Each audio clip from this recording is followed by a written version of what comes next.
If I touch you, I'm not choosing you. I'm just keeping you alive, Ethan said, though even he didn't believe it as the wind screamed across the red desert, grains of charged dust rattling against his visor like static rain, temperature reading a brutal -38 Fahrenheit, systems flickering from interference.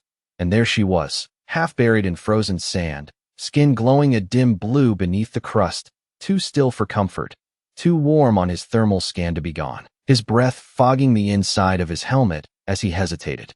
For half a second too long, because last time he hesitated, someone didn't make it, and that memory sat heavy in his chest like unspent gravity, pulling him down, reminding him what leaving someone behind felt like. So he dropped to his knees anyway, gloves digging into the hardened ground, each movement slow against the resistance of ice and wind, until his hand finally brushed her wrist, and the contact sent a strange spike through his suit's sensors, a heat signature not matching the environment, not matching anything in his logs, and her eyes opened instantly, not weak, not fading, but sharp, luminous silver cutting straight through the storm, locking onto him with a clarity that didn't belong to someone on the edge, her breath shallow but steady as she whispered a single word, "Mate," the translator lagging half a second before delivering it, and Ethan froze, fingers still wrapped around her wrist, because that word didn't fit, not here, not now, not in a rescue that was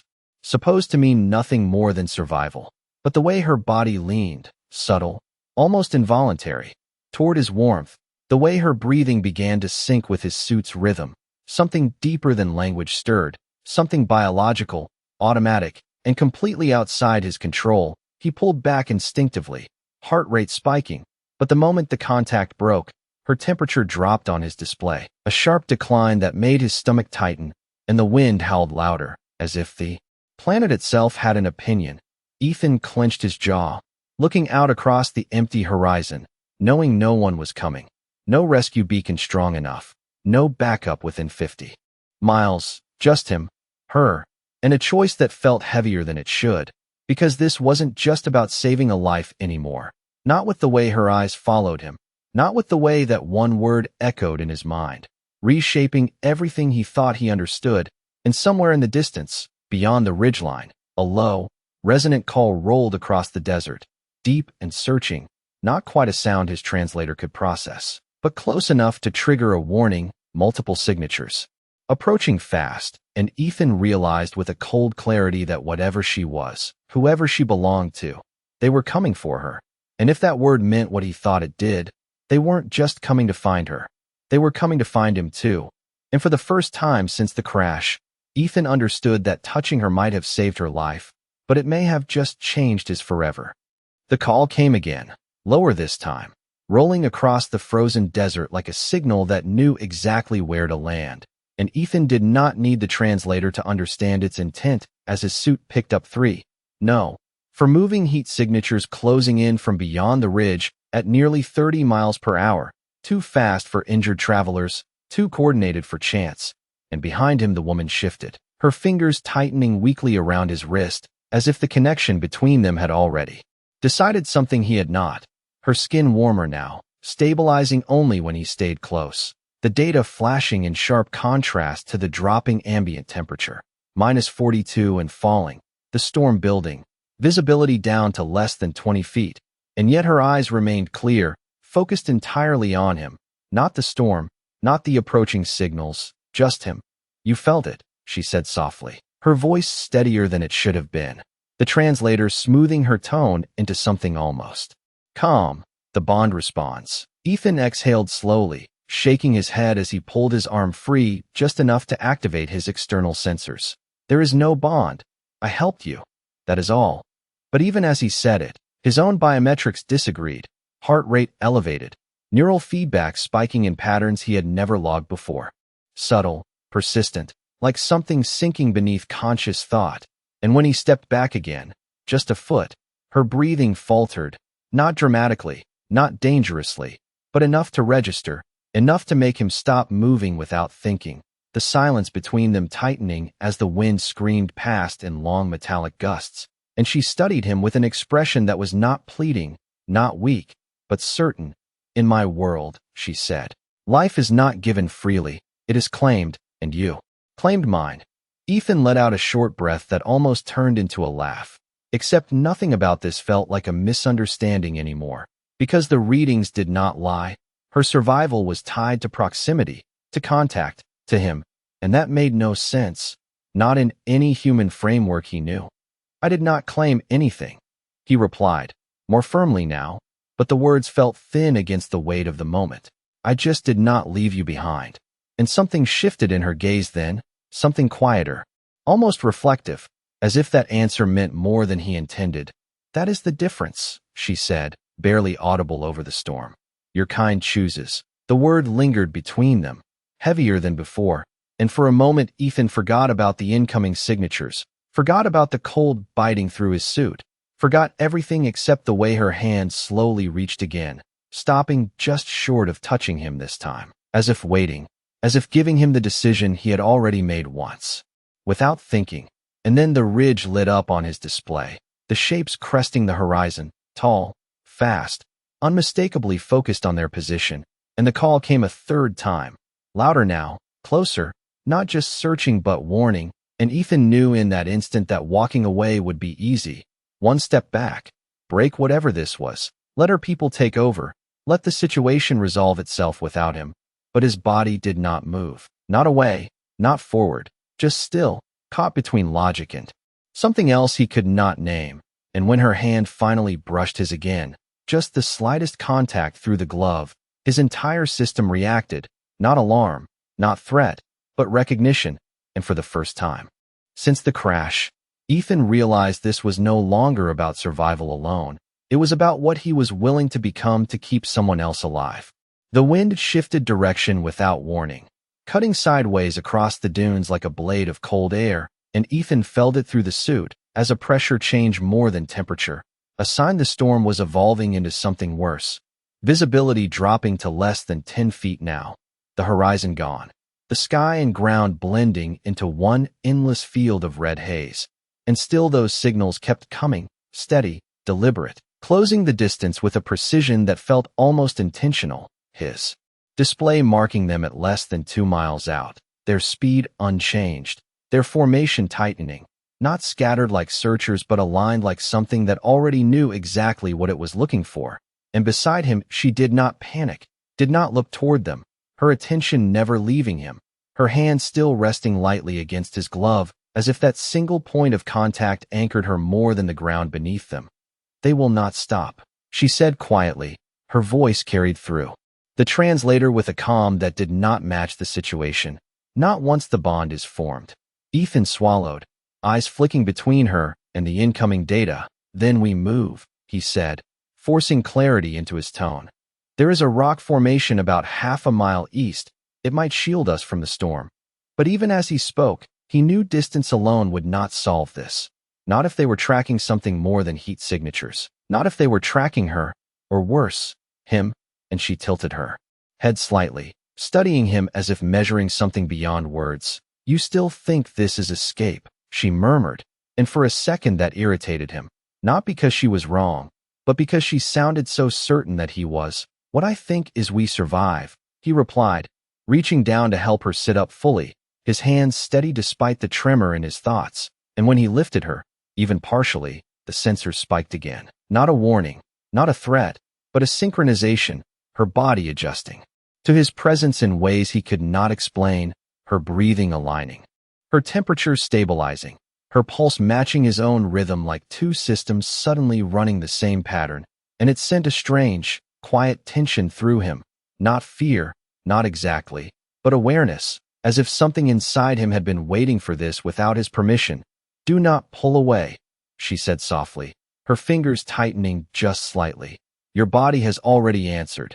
Ethan shook his head, stepping forward into the storm, guiding her with him as the wind pushed hard against his frame. My body does not make decisions, he said, but the words felt less certain now, thinner against the evidence flashing across his display, and each step forward felt heavier than it should have been, not from the terrain, but from the weight of what he was carrying, not just her physical form, but the implication of what she believed he had done, what she believed he had become. And behind them the distant shapes grew clearer through the storm, tall silhouettes cutting through the haze, their movement too smooth, too coordinated to be random.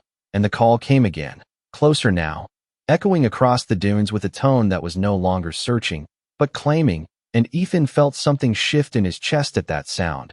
Not recognition, not understanding, but a pull, subtle and undeniable, like gravity adjusting its direction, and he stopped for half a second, just long enough to feel it fully, before forcing himself forward again, because whatever this bond was, whatever it meant to her people, he still had a choice, and he would make it on his terms, even if every step he took was pulling him deeper into something he could not undo.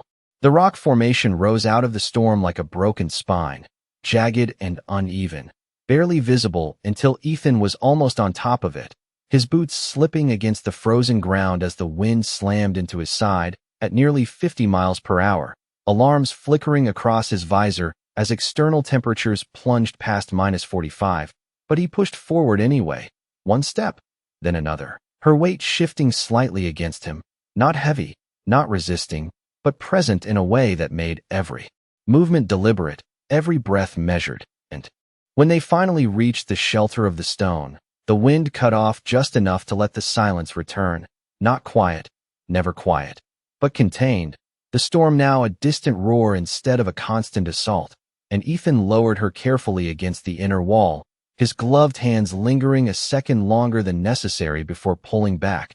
But the moment the contact broke, her breathing hitched again, subtle but immediate, and he saw it in the readings, the drop, the instability, and he exhaled. Slowly, frustration mixing with something deeper he did not want to name. This is not sustainable, he muttered, more to himself than to her, activating a small thermal unit from his pack, the device humming softly as it pushed out a controlled wave of heat, stabilizing the space around them to a survivable level, but it did nothing for the connection, nothing for the way her eyes tracked him even now, steady, certain, as if none of this was unexpected. You are resisting something that has already begun, she said, her voice softer now, but no less sure, and Ethan shook his head, crouching beside the unit, adjusting the output, focusing on numbers, on mechanics, on anything that made sense. I am resisting a conclusion that does not exist, he replied. But even as he said it, he knew the argument was slipping, because the evidence was not theoretical anymore. It was measurable, repeatable, undeniable, and he hated that, hated the lack of control, the way his own body seemed to be making decisions without him. And then the signal proximity alert pulsed again, sharper this time, closer than before, less than half a mile now, their movement slowed by the storm but not stopped, their path unchanged, and Ethan stood quickly, scanning the entrance, the red haze shifting as distant silhouettes passed through it, taller than before, more defined, their presence filling the edges of his display with a quiet certainty. And behind him she did not move away, did not hide, instead. She watched him, waiting, not for rescue, not for instruction, but for a choice. They will not take me from you, she said, and there was no fear in it, only fact, and Ethan let out a breath that felt heavier than the air around him, running a hand through his hair inside the helmet, the gesture useless but grounding. You are not something to be taken or given, he said, turning back toward her, but the words landed differently now, not as a correction, but as a statement of what he believed, what he needed to believe, and she tilted her head slightly, studying him again, that same quiet intensity. And yet you refuse to let go, she replied, and that hit harder than it should have, because she was right, because every instinct that had kept him alive, every rule he had followed, told him to disengage, to step back, to remove himself from a situation he did not understand, and still he stayed, still he hovered close enough for her temperature to hold, for her breathing to remain steady, for that invisible connection to continue weaving itself tighter between them, and outside the wind shifted again, the storm thinning just enough to reveal the shapes at the edge of the rocks, no longer distant, no longer abstract, but real, present, watching, and Ethan felt the weight of that gaze even through the stone, felt the expectation pressing in from both sides, from them, from her, from whatever this bond was becoming. And for a moment he closed his eyes, just a second, long enough to decide something without overthinking it, before opening them again, stepping closer, not away. And this time when her hand reached for his, he did not hesitate. The moment his hand closed around hers, the reaction was immediate, not dramatic, not violent, but undeniable, his display flickering with a cascade of synchronized readings as her vitals stabilized in perfect alignment with his own, her temperature rising to match his suit's output, her breathing evening out into the same steady rhythm. And for a second the storm outside seemed distant, irrelevant, as if the space between them had become its own environment, controlled, contained, and he felt it too, not as a surge or a shock, but as a quiet shift beneath his awareness, like something locking into place that had always been slightly off before, and he exhaled slowly, steadying himself against it, refusing to let the sensation define the decision, because this was still his choice. It had to be. And yet when he tried to pull his hand back, just slightly, testing the boundary, her fingers tightened with a reflex that was not forceful but instinctive, and the readings dipped again, subtle but enough to confirm what he already knew. "You see it now," she said, her voice softer than before, almost calm in a way that suggested this outcome had never been in doubt for her, and Ethan let out a breath through clenched teeth. Glancing toward the entrance of the rock formation where the red haze shifted with approaching movement, the silhouettes clearer now, tall figures pausing just beyond the threshold of visibility, not rushing, not attacking, just waiting, watching, and that unsettled him more than anything else, because it meant they were not uncertain, they were observing, evaluating, and he turned back to her, lowering himself slightly, so their eye level matched, his voice quieter now, more controlled. "Tell me exactly what this means," he said, no hesitation left in the question, and she held his gaze without blinking, the faint glow of her skin reflecting off the inner rock walls, casting soft blue light across the confined space. "It means your life and mine are no longer separate," she replied, each word deliberate, measured. "It means my survival responds to your presence, and yours," she paused, just long enough for him to notice, "responds to mine." Ethan frowned, instinctively rejecting the implication even as his own system logs contradicted him. Small fluctuations in his neural readings, patterns he had never seen before, tied directly to proximity, to contact, to her, and he shook his head slightly, more to ground himself than to argue. "That is not how humans work," he said, but the conviction was thinner now, worn down by evidence he could not ignore, and she tilted her head again, that same quiet observation in her expression. "And yet your body does not ask your permission," she said, and that landed with more weight than he expected, because it was true, because every instinct he relied on was suddenly sharing space with something unfamiliar, something that did not follow his rules, and outside the storm eased just enough to reveal the figures more clearly, standing at the edge of the rocks, their forms tall and still, their presence patient, not advancing, not retreating, simply there, and Ethan felt a strange tension settle in his chest at the sight, not fear, not exactly, but awareness, as if he were being measured against something he did not fully understand, and he looked back at her, his grip on her hand steady now, no longer testing, no longer pulling away. "If I walk out there," he said slowly, "what happens?" And she did not hesitate this time, her answer immediate, certain. "They will see what you have chosen."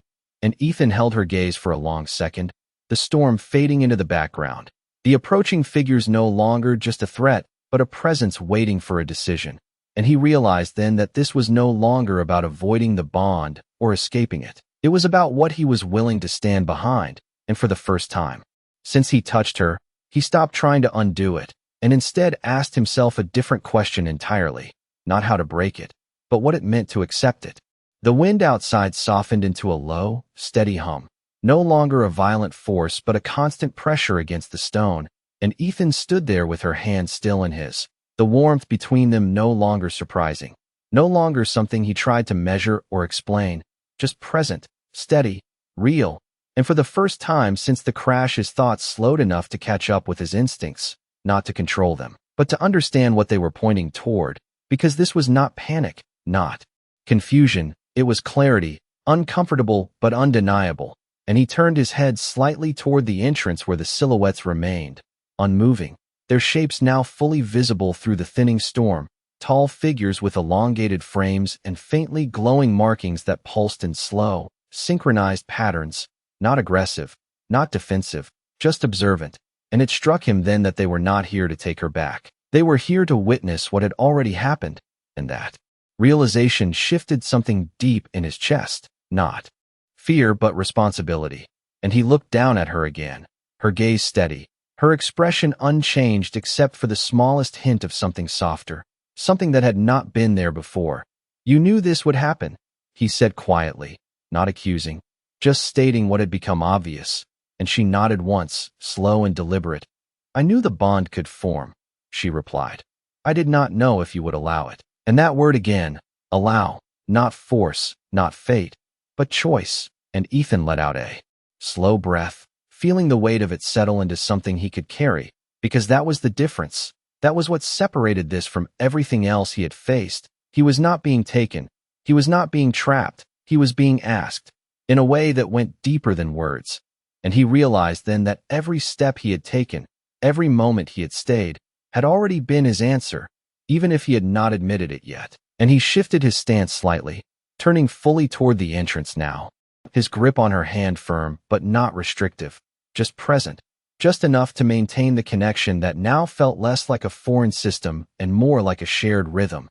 And she rose with him, not fully steady but no longer fragile, her movements aligning with his without effort, without hesitation, and together they stepped forward, the boundary of the rock formation passing around them as the open desert came back into view. The storm now a distant veil rather than a barrier, and the figures ahead did not move to stop them, did not advance. They simply stood, watching, their presence filling the space with a quiet expectation that did not need to be spoken, and Ethan felt it then, not as pressure but as recognition, as if the moment itself was being acknowledged, not judged, not challenged, just seen, and he stopped a few feet from them, close enough to make the distance intentional, not accidental. And for a long second no one spoke, no one moved, the silence stretching out in a way that felt almost deliberate, until one of the figures shifted slightly, a subtle motion that drew his attention, and a low tone followed, not quite a voice,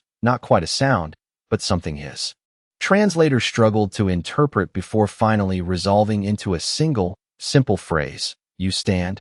And Ethan did not fully understand the language, but he understood the meaning, because this was not a question, it was a recognition, and he tightened his grip on her hand just slightly, not to hold her in place, but to affirm something he had already decided, and for the first time since this began. He did not think about leaving, did not think about breaking the bond or escaping the situation. He simply stood there, present, choosing to remain. And in that moment the uncertainty that had followed him since the crash faded into something quieter, something steadier, because whatever this was, whatever it would become, it was no longer something happening to him. It was something he was part of. The air shifted again, not with wind this time, but with presence, as one of the tall figures stepped forward just enough for the faint glow along its form to become clearer, patterns of light moving slowly across its skin like a language written in motion.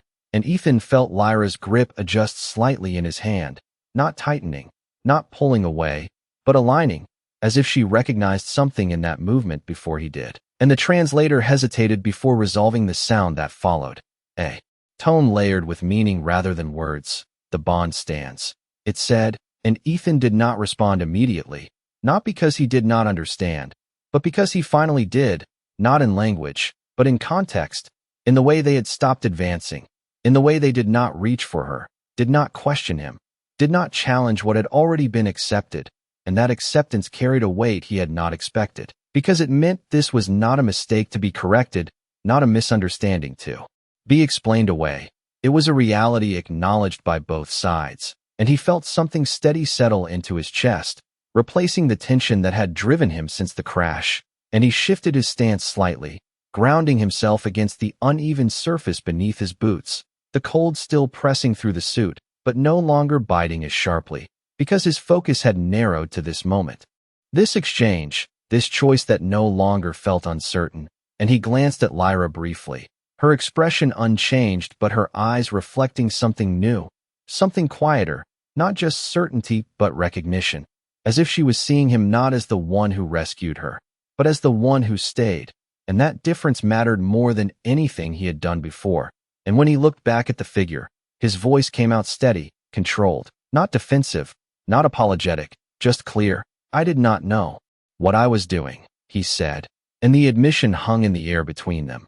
Simple but honest, and the figure's glow shifted slightly, the pattern slowing, then aligning into a steady pulse.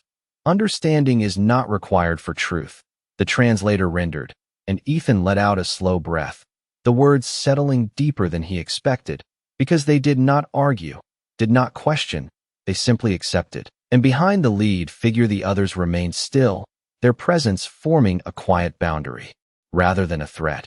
And for a moment the desert felt different, not empty, not hostile, but inhabited in a way that acknowledged him as part of it rather than an intruder.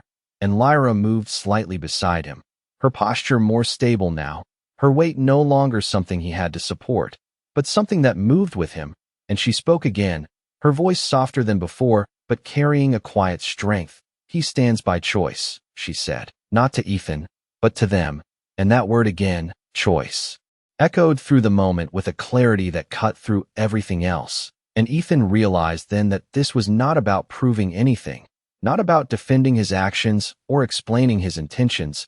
It was about what he was willing to stand behind now that he understood the meaning of it. And he tightened his grip on her hand just slightly, not as a signal to them, but as a confirmation to himself. And the figure inclined its head, a subtle motion that carried more weight than any gesture of authority he had seen before. "Then the bond is witnessed," it said, and the words settled into the air with a finality that did not feel like an ending, but a beginning, and Ethan felt the shift immediately. Not in the environment, not in the figures around him, but in himself, in the way the uncertainty that had followed him since he first touched her finally resolved into something solid, something he could stand on. And as the storm continued to fade into the distance, leaving the red desert exposed beneath a pale, dim sky, he understood that whatever came next would not be something he reacted to. It would be something he chose, just as he had chosen not to leave her behind. The silence that followed did not feel empty. It felt deliberate, as if the desert itself had paused to mark what had just been acknowledged, and Ethan stood there with her hand still in his. The connection no longer unfamiliar, no longer something he questioned, but something he could feel clearly now, steady and constant, like a second rhythm layered beneath his own. And for the first time he stopped trying to separate it, stopped trying to define where he ended and where it began, because whatever this was, it was not taking something from him. It was adding something he had never known to look for. And the figure before them shifted again, not stepping closer, not retreating, but adjusting its posture in a way that suggested a change in role rather than position, and the patterns along its form brightened slightly, the slow pulses becoming more defined, more structured. And the translator hesitated longer this time before rendering the next phrase. "She is not abandoned," it said, and the words carried a weight that went beyond simple observation, and Ethan glanced at Lyra, feeling the subtle change in her grip, the way her fingers pressed just a fraction closer against his glove, not in fear, not in need, but in something quieter, something that felt like relief. And he realized then that whatever had been done to her before he arrived had not just been physical. It had been a declaration, a removal, a decision made by her people to leave her behind. And now that decision had been overturned, not by force, not by demand, but by a single act he had not fully understood at the time. And the figure's glow shifted again, slower now, almost reflective. "Your presence restores what was denied," the translator resolved, and Ethan felt that settle in his chest in a way that surprised him, because he had not come here to restore anything. He had not intended to change anything beyond one moment, one decision, and yet that moment had reshaped everything around him. And Lyra stepped slightly closer, her posture now fully steady, her movements no longer dependent on his support, but aligned with it, as if she chose to remain close rather than needing to. And she spoke again, her voice calm, certain. "They will not challenge you," she said, and Ethan looked back at the figures, searching for any sign of tension, any indication that this acceptance might shift, but there was none, only that same steady presence, observant, measured, and he let out a slow breath, the cold air filling his lungs as the storm finally broke apart above them. The the sky opening into a pale, dim expanse that cast soft light across the desert, revealing the terrain in full for the first time since he had landed. And it looked different now, not less dangerous, not less foreign, but no longer something he stood against. Instead, something he stood within, and the figure inclined its head once more, a gesture that felt less like authority and more like acknowledgment. "You are seen," it said, and the simplicity of that statement carried more weight than anything else, because it was not about status or rank or power. It was about recognition, about being understood in the context of what he had chosen. And Ethan tightened his grip on Lyra's hand just slightly, not out of necessity, but out of intention, and he realized then that whatever came next, whatever this bond meant beyond this moment, it would not be something he faced alone, not because he was bound by it, but because he had chosen to remain within it. And as the figures slowly stepped back, not retreating but giving space, the desert opened around them, vast and quiet and no longer indifferent, and Ethan stood there with her beside him, not as a rescuer, not as a stranger, but as someone who had crossed a line he could not uncross. And for the first time, he did not want to. The desert stretched out in a quiet that no longer felt empty.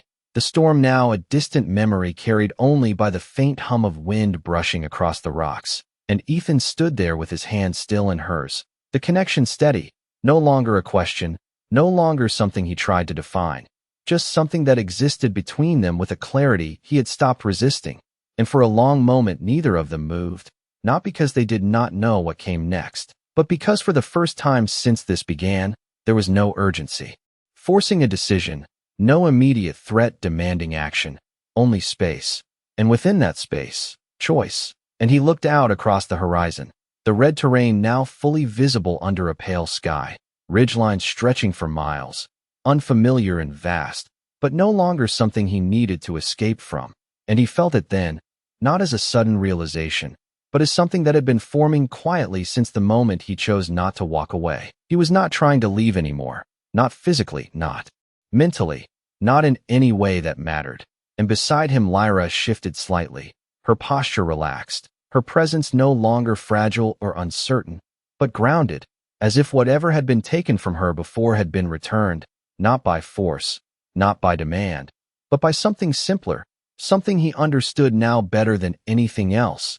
And she turned her gaze toward him, not searching, not questioning, just present. And he met it without hesitation, without the need to look away, because there was nothing left to avoid, nothing left to deny, and the silence between them carried meaning without needing words. And for a moment he thought about everything that had led him here, the crash, the storm, the hesitation that almost cost him this moment before it even began, and he realized how easily it could have gone differently, how one decision to keep walking would have left this entire reality untouched, unchanged. And that thought did not bring relief. It brought something else, something quieter, something deeper, an understanding of what had almost been lost without ever being known. And he tightened his grip on her hand just slightly, not to hold on, but to acknowledge that he was still here, still choosing this. And she responded in kind, her fingers adjusting in a way that mirrored his without thought, without effort. And he let out a slow breath, feeling the weight of the moment settle into something steady, something that did not need to be questioned anymore. And in the distance the figures that had witnessed them were no longer watching, their presence fading into the landscape as they moved away, not abandoning, not retreating, but simply leaving them to what came next. And that absence did not feel isolating. It felt intentional, like a boundary being respected, and Ethan watched them go for a second before turning his attention back to the open desert ahead, the path unclear, the destination unknown. But for the first time that uncertainty did not feel like something to fear, it felt like something to step into. And he shifted his stance, adjusting his balance against the uneven ground. And when he took the first step forward, it was not out of necessity, not out of survival, but out of decision. And she moved with him without hesitation, their pace aligning naturally, not forced, not guided, just shared. And as they walked, the distance between where they had been and where they were going began to stretch out behind them, not as something left behind, but as something that had led exactly here. And the wind picked up again, softer now, carrying the faintest trace of warmth through the cold air. And Ethan glanced at her once more, not to check, not to confirm, but simply because he could, and she met his gaze with the same quiet certainty that had never wavered.